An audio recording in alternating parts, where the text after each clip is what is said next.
인사하실까요? 우리 감사절을 맞아서 감사하며 사시기 바랍니다. 아멘. 예, 맥주절입니다. 이 성경의 절기 가운데 제일 먼저 시작하는 절기가 있는데 그 절기가 유월절입니다. 유대인들의 달력으로 이제 정월 14일, 정월을 니산월이라고 하는데 이 니산월 14일에 유월절이 시작되고 그 유월절이 끝나면 바로 이어서 무교절이 7일 동안 이어지게 되죠. 무교절에는 누룩이 들어가지 않은 빵을 먹습니다. 그래서 구원 이후에 거룩한 삶을 살아가야 하는 것을 기억하게 되고, 그리고 무교절이 끝나면 바로 안식일 다음 날, 그러니까 주일이에요. 주일이 되면 초실절이 옵니다. 이 초실절은 뭐냐 하면 보리를 이제 파종을 하고 보리를 수확하기 전에, 본격적으로 수확하기 전에 첫 이삭의 열매, 첫 이삭을 가지고 하나님께 감사로 드리는 절기가 초실절이에요. 이 초실절을 보면 예수님이 부활하신 것과 연관이 있어요. 그러니까 예수님은 잠자는 자들의 첫 열매가 되셨다 그랬는데, 예수님의 부활이 있은 후에 그리고 성도들의 부활이 있을 것을 성경은 말하고 있습니다. 그래서 초실절에 첫 이삭의 열매를 드린 것이 부활절과 관계가 있으면서, 그리고 그 초실절은 계속 이제 이후에 추수를 계속 하게 됩니다.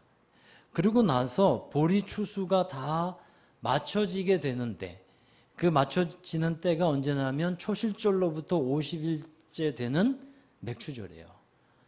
보리 추수가 다 맞춰지게 되면 이제 맥추 감사절로 드리게 되는데, 이 맥추절은 1년의 상반기를 은혜 가운데 보내게 하신 하나님께 감사를 드리는 날입니다. 그리고 보리 추수를 끝내고 나면 이제 또 파종을 하고 가을이 되면 또 거두게 돼요. 그때가 거두게 되는 절기가 이제 수장절이 되죠. 그러니까 이 맥추절은 지금까지 하나님의 은혜를 기억하고 감사하면서 또 앞으로 주실 은혜에 대해서 감사하고 기대하면서 나아가는 절기가 이 맥추절입니다. 그러니까 이 맥추절에 여러분, 우리가 예배를 드리면서 이 두 가지 마음을 가지면 좋으실 것 같아요. 하나는 감사의 마음, 또 하나는 기대하는 마음. 할렐루야. 하나님의 은혜를 기대하면서 살아가시기 바랍니다. 저는 이 맥추절을 맞으면서 여러분에게 이 데살로니가 교회 이야기를 전해드리려고 합니다. 이 맥추절에 우리가 하나님께 드리는 감사의 열매가 있어야 되잖아요. 또 우리의 삶에, 우리의 신앙생활에 맺어야 할 열매가 있어요. 그 열매들을 저는 데살로니가 교회에서 발견을 하게 돼요.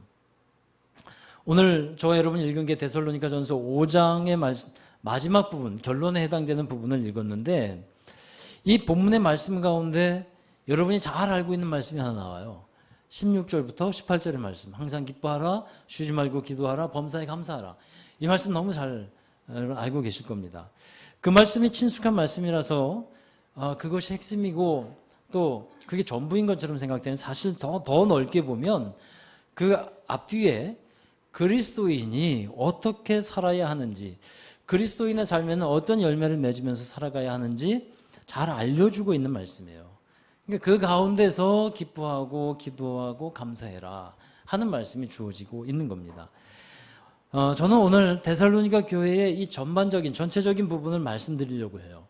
데살로니가 교회를 보면서 정말 이런 교회가 하나님이 원하시는 교회구나, 우리가 이런 교회가 되겠구나, 하나님이 이런 성도들을 기뻐하시는구나, 이것을 발견한다면 오늘 설교의 핵심을 여러분이 잘 파악하시는 거라 생각이 듭니다. 이 데살로니가 전서 또 후서는 사도 바울이 이 데살로니가 교인들에게 기쁨과 감사한 마음으로 위로를 받고서 보낸 서신입니다.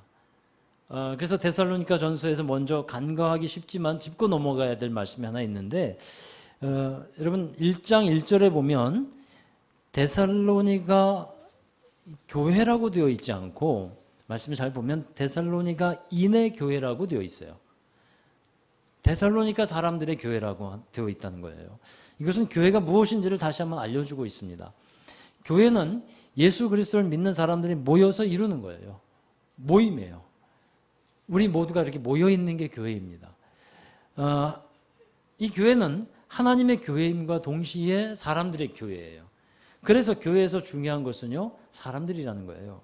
사람들이 어떠한 믿음의 사람인지, 어떠한 믿음과 어떤 상태를 갖고 있는지, 또 신앙적인 성장이 어느 정도까지 되어 있는지, 이런 것에 따라서 그 교회가 하나님의 관점에서 좋은 교회, 또 부족한 교회, 뭐 이렇게 나눠질 수 있겠죠. 자, 먼저 데살로니가 전서에서 보이는 교회의 그 아주 정말 우리가 본받아야 되는 흐름이 있어요.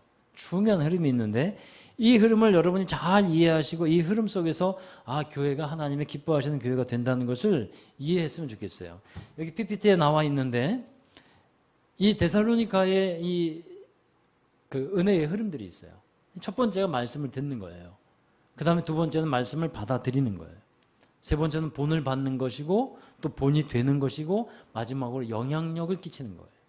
이게 데살로니가서에 흐르고 있는 중요한 하나님의 나라의 흐름입니다. 먼저 이 데살로니가 교회가 세워진 것에 대해서는 사도행전 17장에 잘 나와 있는데 간략하게 나와 있어요. 이 사도 바울이 2차 선교 여행을 떠납니다. 하나님 인도하신 길로 나아가는데 그 아시아에 가서 복음을 전하려다가 하나님께서 아시아로 나아가는 길을 자꾸 열지 않으세요. 그러다가 환상 가운데 마게도냐에서 한 청년이 이리 와서 우리를 도우라 하는 환상을 보죠. 그리고 나서 이제 마게도냐로 들어가는데 그때 처음 들어간 곳이 빌립보입니다. 빌립보에서 루디아를 만나고 또 빌립보 교회를 거기서 세우게 되죠. 그리고 이 다른 지역을 거쳐서 데살로니가로 넘어갑니다. 그 거리가 얼만큼이냐면 150km예요. 그때 이 교통수단이 얼마나 열악했겠습니까?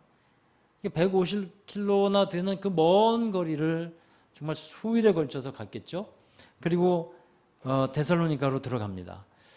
그 바울은 그곳에 들어가서 3주 동안 거기서 머물러 있었다고 보는 학자도 있고 더 많은 기간 동안 있었다고 보는 학자도 있는데 이 사도행전 17장에 보면 새 안식일을 회당에 들어가서 말씀을 강론했다고 되어 있어요. 그래서 이제 3주라고 얘기를 하기도 하는데 중요한 것은 분명한 것은 그리 길지 않은 기간 동안 데살로니가에서 머무르면서 복음을 전하고 전도를 했다 하는 겁니다. 이 회당에 들어가서 말씀을 강론하는데 그때 사용한 성경이 어떤 성경일까요? 구약 성경이에요. 구약 성경을 가지고 유대인들 회당에 들어가서 말씀을 전하는데 그 전하는 것의 핵심이 무엇이겠습니까? 바울의 전하는 핵심은 바로 예수 그리스도예요. 예수 그리스도, 구약의 율법과 선지자들을 통해서 예언되어 있는 그 그리스도, 메시아, 그분이 예수다. 그 예수님께서 성경대로 죽으셨고 성경대로 살아나셨다. 그리고 하나님의 은혜 가운데 그 영광의 능력을 따라서 하나님 보좌 우편에 앉아 계시다. 그리고 약속하신 대로 다시 오실 것이다라는 것을 증거하는 겁니다. 이게 바울이 전한 복음이었어요. 자, 그러한 짧은 기간 동안 말씀을 전했는데 그때의 성령의 감동을 받고 하나님의 나라를 사모하는 사람들, 말씀을 받아들인 사람들이 있습니다. 사도행전 17장 4절의 말씀 함께 읽어보시죠. 그 중에 어떤 사람 곧 경건한 헬라인의 큰 무리와 적지 않은 귀부인도 고난을 받고 바울과 실라를 따르나. 자, 이렇게 복음이 전해졌어요. 그러니까 복음을 받아들이고 듣는 사람들이 생겨났습니다. 그런데 이렇게 복음이 전해지니까 그것을 싫어하고 시기하며 박해하는 사람들이 생겨나요. 유대인들이 불량배들까지 대동하고, 말하자면 지금으로 말하면 조직폭력배 같은 사람들을 대동하는 거예요. 그들을 대동하고 나서 예수님 믿게 된 사람들을 막 끌어내고 폭력을 휘두릅니다. 그러자 데살로니가 그 지역에 큰 소동이 일어났어요. 사람들이 이 유대인과 이 사람들이 그리스도인들을 뭐라고 불렀냐 하면 세상을 어지럽게 하는 사람들이다. 이렇게 모함했습니다. 근데 사실 복음은 그런 능력이 있어요. 복음으로 세상을 어지럽게 하는 것이 사실이에요. 하나님 없는 채로 죄 가운데 살아가고 있는 사람들에게 이 복음을 통해서 큰 충격과 파동을 일으키는 것이 바로 복음입니다. 믿음 없는 사람들의 눈에는 세상이 어지러워진다라고 보여질 수 있겠죠. 이 바울과 함께 했던 일행은 이제 데살로니가에 그대로 머물러 있을 수가 없었어요. 그래서 베레아라고 하는 곳으로 이동을 합니다. 그런데 그곳까지 유대인들이 쫓아와요. 그러자 바울은 다시 아덴, 지금 그리스 아테네예요. 아테네로 다시 이동을 합니다. 아테네에서 복음을 조금 전하다가 고린도로 내려가죠. 그래서 이 이동 거리가요, 여러분 지도를 보면 어마어마하다는 걸 알 수 있어요. 이 마게도자 지역에서 고린도가 있는 것은 아가야 지역인데 그 이동 거리가 굉장히 넓고 깁니다. 자, 그런데 고린도에 내려와 있는 동안 이 사도 바울의 마음에 걸림이 되는 것, 걱정이 되는 것이 하나 있었어요. 그게 뭐냐 하면 데살로니가 교회였습니다. 짧은 기간 동안 복음을 전했는데 몇몇 사람들이 복음을 받아들이면서 교회가 세워지기 시작했거든요. 참 좋은 사람들이었고 참 기쁜 일이었는데 그 교회가 걱정이 되는 거예요. 그래서 그곳에 아들같이 여기는 제자 디모데를 보냅니다. 바울이 고린도에서 디모데를 데살로니가로 보내요. 가서 어떻게 교회가 되어 있는지, 이 믿음의 형제들은 어떻게 살아가고 있는지 한번 보고 와라 하는 거예요. 그리고 한동안 있다가 디모데가 돌아옵니다.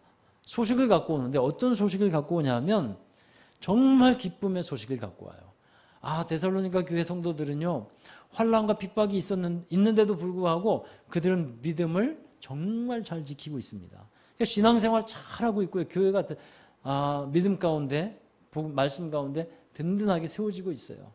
그들이 하는 사랑과 그들이 갖고 있는 믿음과 그들이 갖고 있는 소망은 정말 귀한 것들이에요. 이렇게 바울에게 보고를 하고 알려줍니다. 그러니까 바울이 그 소식을 듣고 너무도 기뻤어요. 큰 위로가 됐어요. 심지어 그 소식을 듣고 이제 우리가 살겠다, 이렇게까지 말하기도 합니다.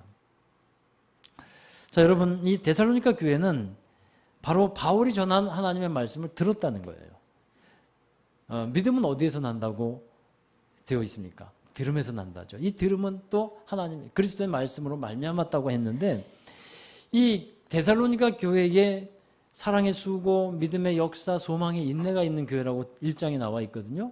그 중에 믿음의 역사를 한번 생각해 보십시오. 그 믿음이 어디서부터 났겠냐는 거예요. 하나님의 말씀을 들음으로 믿음이 시작되었고 그 말씀 위에 믿음이 세워져서 믿음의 놀라운 역사들을 이루어가고 있었다 하는 것입니다. 바로 하나님께 우리가 맺어줘야 하는, 하나님께 드려져야 하는 그런 그 열매가 있다면 먼저는 믿음의 열매라 하는 거예요. 그리고 나서 이들은 말씀을 받아들이기 시작해요. 여러분, 말씀을 듣고 믿음이 생겼다는 것은 그 말씀을 받아들였다는 것인데, 말씀을 듣기만 하고 받아들이지 않는 경우도 있어요. 받아들이지 않으면 믿음으로 열매를 맺지 못합니다. 데살로니가 전서 1장 6절의 말씀인데요. 우리 함께 읽어보실까요? 또 너희는 많은 환난 가운데서 성령의 기쁨으로 말씀을 받아 우리와 주를 본받는 자가 되었으니. 그러니까 데살로니가 교회에 환난이 많았대요. 그런데 말씀을 그럼에도 불구하고 받아들였대요. 여러분, 이처럼 어떤 사람은요, 환난이나 어려움 때문에 말씀을 잘 받아들입니다. 오히려 그것 때문에 말씀을 받아들이는 거예요. 그러나 반대의 경우도 있어요. 환난이나 어려움 때문에 하나님을 거부하고 말씀을 따르기를 싫어한다는 거예요. 이런 반대의 경우도 있어요. 근데 이 교회는 고난 중에서도 환난 중에서도 기쁨으로, 성령의 기쁨으로 말씀을 받아들였다는 거죠. 또 어떤 사람은 평강스러운 상태에서도 말씀을 받는 사람이 있는데, 또 너무 평강하기 때문에 문제가 없어서 말씀을 받아들이지 않는 사람도 있어요. 그러니까 여러분, 이러저러한 상황을 종합해 본다면 상황 때문에, 내 여건 때문에 말씀을 받아들이지 못한다는 것은 변명이지 답이 되지 못한다는 거예요. 그것은 변명이에요. 어떤 상황 가운데서도 어떤 사람은 말씀을 잘 받고요, 어떤 사람은 은혜를 받고 믿음으로 살아갑니다. 그러니까 이 교회의 사람들이 말씀을 받아들이고 참 귀하고 아름다운 모습으로 나아가는데, 또 하나 이 말씀을 받는 것의 특징이 하나 있어요. 우리 2장 13절의 말씀인데 함께 읽어보시죠. 이러므로 우리가 하나님께 끊임없이 감사함은 너희가 우리에게 들은 바 하나님의 말씀을 받을 때에 사람의 말로 받지 아니하고 하나님의 말씀으로 받음이니 진실로 그러하도다. 이 말씀이 또한 너희 믿는 자 가운데서 역사하느니라. 아멘. 그러니까 바울과 사역자들이 전한 이 말씀을 사람의 말로 받지 않았대요. 여러분, 어떤 그 은혜 받는 경우에서는 제일 중요한 것은 사람의 마음인 거예요. 마음의 상태. 사람의 마음이 어떠한 상태인가에 따라서 말씀을 받아들이고 안 받아들이고가 달라지게 된다는 거죠. 전해지는 말씀에 대한 존중, 말씀에 대한 존중, 이것은 곧 하나님에 대한 존중입니다. 그러니까 이 데살로니가 교인들이 그런 하나님을 존중하는 마음으로 말씀을 들으니까 하나님의 말씀으로 받고 그것이 은혜가 되고 또 그게 하나님께서 역사하시는 능력이 되는 겁니다. 그리고 이 교회는 세 번째로는 본을 받는 교회였어요. 1장 6절에서도 보면 우리와 주를 본받는 자가 되었다고 나와 있죠. 교회를 본받는 자가 또한 됩니다. 본이 되는 교회를 또 본받는 거예요. 우리 데살로니가전서 2장 14절의 말씀 한번 또 보십시다. 형제들아 너희가 그리스도 예수 안에서 유대에 있는 하나님의 교회들을 본받는 자 되었으니 그들이 유대인들에게 고난을 받음과 같이 너희도 너희 동족에게서 동일한 고난을 받았느니라. 그러니까 유대에 있는 교회, 초대교회를 생각하시면 좋을 것 같아요. 그 교회들이 어떠했는지를 잘 듣고 알고 그 교회를 본받는 교회가 되었다는 거죠. 그래서 하나님께서 칭찬하시는 교회가 되는 겁니다. 그리고 나니까 여러분 우리가 본을 잘 받고 나면 그 다음에 이어지는 게 뭐라고? 아까 도표를 여러분 잘 기억하시면 좋아요. 그 본이 되면 그 다음에 본이 되면 아니죠. 본을 받으면 그 다음에 본이 되는 교회가 된다는 거예요. 여러분이 하나님을 본받고 예수님을 닮고 살아가게 되면 다른 사람에게 본이 되는 겁니다. 할렐루야. 자, 이렇게 말씀을 받아들이고 잘 따라온 교회는 다른 성도와 교회에게 본이 된다는 것인데 이게 신앙적인 원리고 삶의 원리입니다. 내가 좋은 성도가 되면 다른 사람들에게 본이 되는 거예요. 우리 교회가 좋은 교회가 되면 다른 교회에게 본이 되는 줄로 믿습니다. 그래서 우리 교회가 좋은 교회가 되어야 돼요. 하나님이 기뻐하시는 교회를 세워나가야 합니다. 다른 교회와 성도들에게 본이 되는 교회. 자, 그리고 나면 이제 영향력을 끼치기 시작하는 거예요. 데살로니가 전서 1장 8절 이어서 읽어보죠. 주의 말씀이 너희에게로부터 마게도냐와 아가야에만 들릴 뿐 아니라 하나님을 향한 너희 믿음의 소문이 각처에 퍼졌으므로 우리는 아무 말도 할 것이 없노라. 그러니까 데살로니가 교회의 소문은 그 지역을 넘어서 마게도냐 또 저 밑에 아가야까지 고린도까지 퍼지게 되었다는 거예요. 그 교회의 성도들이 갖고 있는 믿음이 각처에 퍼지게 되었다. 다른 교회의 성도들이 데살로니가 교회 성도들을 보면서 그 교회에 있는 아무개 집사, 아무개 권사, 믿음이 대단해. 정말 본이 돼. 이렇게 다른 교회 성도들이 듣고 칭찬했다 하는 거예요. 여러분 이 흐름을 잘 기억해 보십시오. 말씀을 듣고 말씀을 받아들이고 본을 받고 본이 되고 영향력을 끼치는 거예요. 자, 이러한 영향력을 끼치고 변화를 이루어가는 삶을 살아가기 위해서 사도 바울은 이제 데살로니가 전서 4장 이후부터 그 사랑의 마음으로 권면을 하기 시작합니다. 그 중에 우리 예수님께서 다시 오실 것을 기다리고 준비하는 가운데 과연 어떻게 살아야 할지, 그리스도인의 삶에는 어떤 열매가 맺어야 하는지를 설명하고 있는데 4장의 이후부터 말씀을 다 하려면 시간이 너무 없어요. 그 내용이 너무 방대합니다. 그래서 5장 오늘 읽은 12절부터 22절의 말씀만 본문으로 삼고 전하게 되는데 이것도 다 전하려면 양이 방대해요. 그래서 간략하게만 말씀드리려고 합니다. 그 가운데 먼저 하시는 말씀은 뭐냐면 화목하라는 거예요. 주님 오실 때 우리의 모습을 보시기를 원하는 것, 열매를 보시기를 원하는 게 뭐냐면 우리 교회 여러분 성도들이 모두가 다 화목하기를 보기를 원하신다 하는 겁니다. 할렐루야. 한번 따라 합시다. 화목합시다. 13절에 보면요. 사랑 안에서 가장 귀히 여기며 서로 화목하라. 이렇게 말씀하잖아요. 화목한 열매. 그게 정말 하나님께서 정말 기뻐하시는 열매라는 것이죠. 지난 시간에도 그 말씀을 전하면서 우리 안에 이 사마리아라고 하는 지역이 있다는 것을 말씀드렸어요. 복음은 사마리아를 넘어서 땅끝까지 가게 되어 있습니다. 근데 이 사마리아, 가기 싫어하는 곳이고 만나기 싫어하는 사람들이에요. 근데 하나님은 가서 복음을 전하라고. 그곳이 너무 정복되어야 된다고 말씀하고 있어요. 그러니까 여러분, 우리 교회 안에 사마리아가 있다는 것을 말씀드렸어요. 내가 거부하는 사람들, 내가 마음을 열지 않는 사람들이 있다면 그 부분에서 화목해야 돼요. 그래야만 이 복음이 더 잘 흘러갈 수 있게 되고, 그리고 하나님 기뻐하시는 열매를 맺어가게 되는 교회가 된다는 것입니다. 그 화목함을 이루기 위해서 이 지침을 알려주시는데 12절의 말씀 한번 보시면요. 5장 12절의 말씀에 보면 너희를 다스리며 권하는 자들 너희가 알고 그 역사로 말미암아 사랑 안에서 가장 귀히 여기고 또 서로 화목하라 말씀하고 있습니다. 그러니까 우리 성도들은 서로 귀하게 여기고 서로 존중하는 존재, 그렇게 살아가야 할 줄로 믿습니다. 저도 하나님께 감사하기는 여러분이 부족한 종을 귀하게 여기시고 잘 섬겨주셔서 감사해요. 그때마다 정말 감사한 마음을 잊지 않게 되는데, 허물도 많고 흠도 많고 부족한 것도 많은데도 불구하고 귀하게 여겨주시는 것 같아요. 맞죠?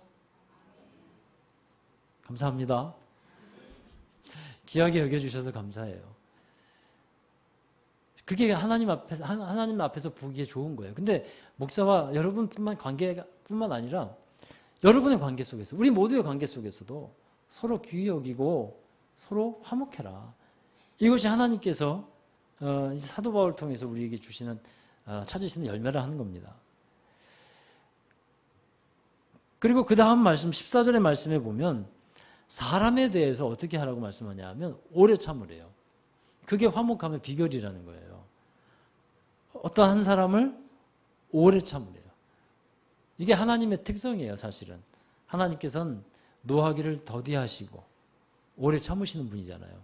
네, 몇 번 말씀드렸지만 그러나 아주 참지는 않으세요. 아주 참지는 않으세요. 그러니까 여기서도 오래 참으래요. 왜 오래 참을 수 있냐면요, 하나님의 사랑이 있기 때문에 오래 참는 거예요.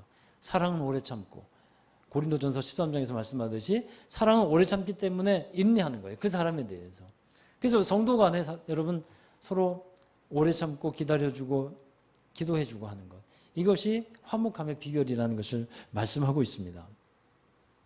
그리고 나서 악하게 사람을 대하지 말고 선으로 대하라는 지침도 알려주고 있어요. 사람을 악한 마음으로 대하면 어떻게 될까요? 말도 함부로 나가게 돼요. 배려하거나 이해하지 못하게 됩니다. 그러니까 모든 사람을 대할 때 오늘 말씀에 보면 선한 마음으로 대하라 이렇게 알려주고 있어요. 어떤 사람을 보면 안 좋은 생각부터 드는 사람이 있습니다. 어떤 사람은 좋은 관점으로 사람들을 본 사람이 있어요. 그러면 모든 것이 다 이해가 돼요. 근데 안 좋은 관점으로 사람을 바라보게 되면 모든 게 이해가 안 돼요. 그러니까 오늘 말씀에 보면 뭐라고 얘기하고 있냐면 좋은 것을 취하라, 선한 것을 취하라는 거예요. 부정적인 것을 먼저 보지 말고 좋은 것을 취하라. 좋은 것을 먼저 말하고 좋은 것을 택하라 하는 것을 말씀하고 있습니다. 저는 이 데살로니가 교회가 좋은 교회지만 완벽한 교회라고 생각하지 않아요. 데살로니가 교회에도 성도 간에 여러 문제도 있었고 또 갈등도 있었고, 그러나 그 모든 것들을 이러한 말씀을 잘 받음으로 말미암아 다시 하나하나 극복해가는 교회였다라는 겁니다. 우리 교회도 그래야 할 줄로 믿습니다. 자, 그 다음에 항상 기뻐할 것, 쉬지 말고 기도할 것, 범사에 감사하라고 말씀을 하고 있습니다. 여러분, 그 중에 기쁨과 감사는 우리 믿음의 사람들에게 맺혀줘야 되는 아주 중요한 열매예요. 삶에 기쁨이 있는가? 여러분 물어보고 되돌아보시면 기쁨이 사라진 분들이 많은 것을 보게 돼요. 정말 기뻐하면서 기쁨으로 살아가고 있는가? 또 감사하면서 살고 있는가? 여러분, 감사도 사라져 있는 분들이 많습니다. 교회 안에 원불교 신자 있다며요. 원불교 신자. 원망하고 불평하는 교인. 이게 원불교래요. 여러분, 원망과 불평으로 살아가면 어떻게 하나님께 영광이 되겠고요? 어떻게 좋은 교회가 되겠습니까? 그러니까 이 감사의 절기에 우리가 회복해야 되는 게 이 기쁨과 감사예요. 항상 기뻐하라. 또 범사에 감사하라. 무엇 때문에요? 주님이 계시고 주님이 우리를 사랑하시니까, 우리를 잊어버리지 아니하시고 우리를 받아주시고 하늘의 소망을 여전히 두고 계시니까 우리는 감사함으로 기뻐함으로 살아가야 할 줄로 믿습니다. 자, 이런 기쁨과 감사가 많은 사람들이 모인 교회, 그 교회가 다른 교회에 영향을 끼치는 거예요. 그게 영향력 있는 교회가 되는 거예요. 여러분 생각해 보십시오. 밖에 나가서 불신자들에게, 믿지 않는 사람들에게 여러분의 삶을 나타내는데 기쁨과 감사가 여러분의 말을 통해, 여러분의 눈을 통해, 입을 통해, 또 삶을 통해 사람들에게 그냥 전해져요. 하나님께 영광이 되겠습니까? 안 되겠습니까? 자동적으로 되는 거예요. 근데 나가서 우리 교회는 이게 안 좋아, 우리 교회는 이게 문제야, 우리 교회 어떤 성도는 이랬어 저랬어, 시기하고 질투하고, 이런 말들을 다 퍼뜨려 보십시오. 그 교회가 영광이 되겠습니까? 여러분 좋은 것을 택하십시오. 선한 것을 취하십시오. 여러분의 입가에 이런 게 나왔다도 생각하셔야 돼요. 여기까지 왔어도 이거는 악한 것이다. 여기서 끝을 쳐야 돼요. 그게 입 밖으로 나가는 때, 그때 하나님의 영광이 가려지게 됩니다. 자, 여러분, 그리고 나서 이제 성령을 소멸하지 말고 예언을 멸시하지 말고 범사에 좋은 것을 헤아려 취하라고 말씀하고 있습니다. 왜 성령이 소멸될까요? 성령을 무시하기 때문에 소멸되는 거예요. 예언을 멸시한다는 것도 하나님 말씀을 무시한다는 거예요. 그러니까 우리의 삶에 하나님을 존중하는 것이 있어야 되는데 이게 무시가 되고 하나님 무시가 되고 하나님을 존중하지 못하니까 이제 성령이 소멸되기 시작한다는 것입니다. 그래서 여러분 우리가 하루하루 살아가면서 주님 오실 때까지 살아가야 되는 삶의 자세는 뭐냐면 하나님을 존중하는 거예요. 그리고 하나님을 신뢰하는 거예요. 그러면서 감사와 기쁨으로 사는 겁니다. 환난이 있어요. 어려움이 있어요. 고난도 있어요. 데살로니가 교회가 그랬어요. 그럼에도 불구하고 그들은 하늘에 쌓아둔 이 소망을 바라보면서 기쁨과 감사로 그렇게 살아가고 있었다는 겁니다. 그걸 디모데가 와서 바울에게 보고해 주는 거예요. 그러니까 바울이 너무도 마음에 기뻐서 한 번 더 권면하기를 항상 기뻐해라. 쉬지 말고 기도해라. 주님 오실 때까지 믿음으로 이겨라. 범사에 감사해라. 성령을 소멸치 말고 예언을 멸시하지 말고 어떤 사람을 대하든 좋은 것을 선으로 대하고 좋은 것을 취해라.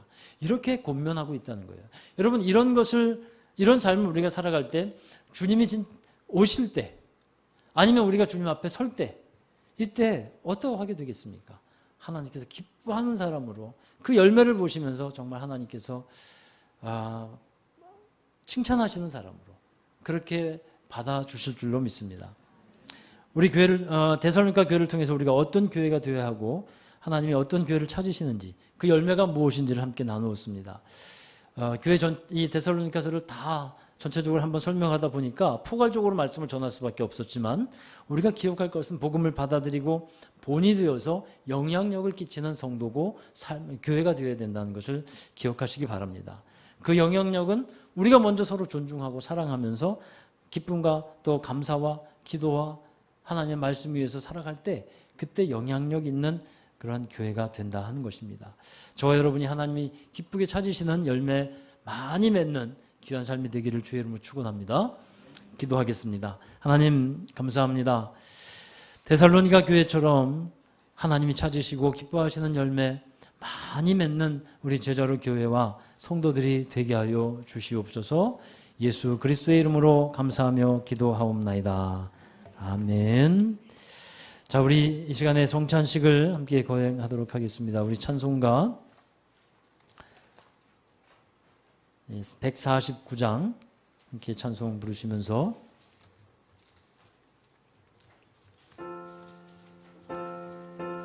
우리 성찬에 임하겠습니다. 우리 성찬위원 영권사님 나오시기 바랍니다. 주 달려 죽은 십자가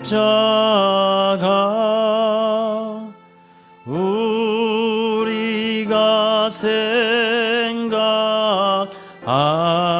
때에 세상에 속한 욕심을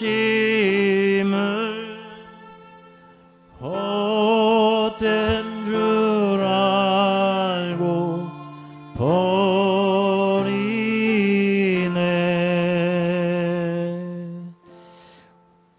말씀이 육신이 되어 우리 가운데 나타나시고 세례를 받으시고 예수님이 하나님의 아들이심을 나타내시며 저에게 구원의 소망을 주신 하나님께 영광을 드리며 우리 성찬으로 여러분을 초대합니다. 우리 잠시 기도하겠습니다. 회개의 기도를 하나님 앞에 올려드리겠습니다. 여러분들의 마음을 하나님께 올려드리면서 우리의 죄를 사해 주신 예수님, 그 은혜에 감사하며 우리 함께 기도하십시다. 전능하신 하나님 감사합니다. 모든 사람 중에 또 우리를 택하시고 부르셔서 하나님의 자녀 삼아 주시고 거룩하신 은혜를 부어주심을 감사드립니다. 이 시간 우리가 먼저 성찬에 임하면서 정결한 마음, 거룩한 마음, 주님이 기뻐하시는 마음이 되기를 간절히 원합니다. 우리가 품었던 죄악들, 또 행했던 모든 죄들을 주님 앞에 구하며 용서를 구합니다. 주님 은혜를 베풀어 주시고 정결한 마음으로 주님 앞에 나아가는 저희들이 되게 하여 주시옵소서. 그리고 과거의 모든 죄를 용서하시고 새로운 삶으로 주님을 섬기며 우리 하나님께 영광을 돌리는 우리 모든 성도들이 되게 하여 주옵소서. 예수 그리스도의 이름으로 기도하옵나이다. 아멘. 그럼 예수님께서 자신의 몸을 내어주시는 다음에 떡을 손에 드시고 제자들에게 떼어주시면서 말씀해 주셨습니다. 하나 먹으라. 이는 너희를 위하여 주는 나의 몸이니 이것을 먹을 때마다 나를 기억하여라. 아멘. 또 감사 기도를 드리신 후에 잔을 드시고 제자들에게 주시면서 이렇게 말씀해 주셨습니다. 이 잔을 마셔라. 이것은 너희를 이런 죄사함을 얻게 하려고 많은 사람을 위해 흘리는 언약의 피니, 새 언약의 피니, 이를 행할 때마다 나를 기념하여라. 아멘.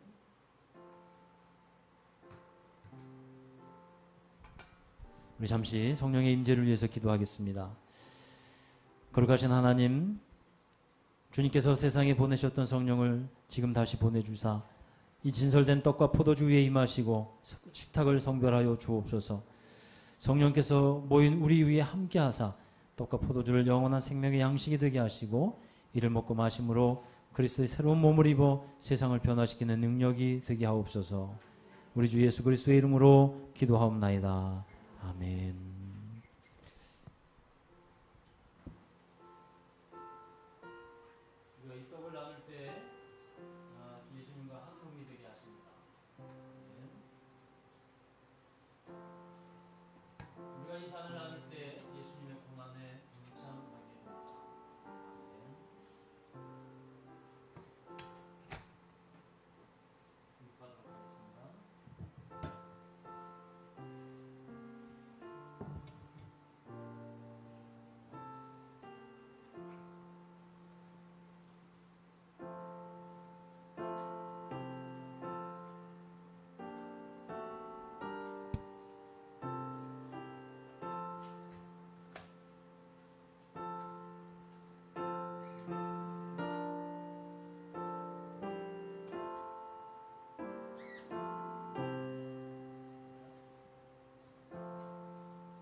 우리 성가대부터 나오셔서 봉급 받으시기 바랍니다.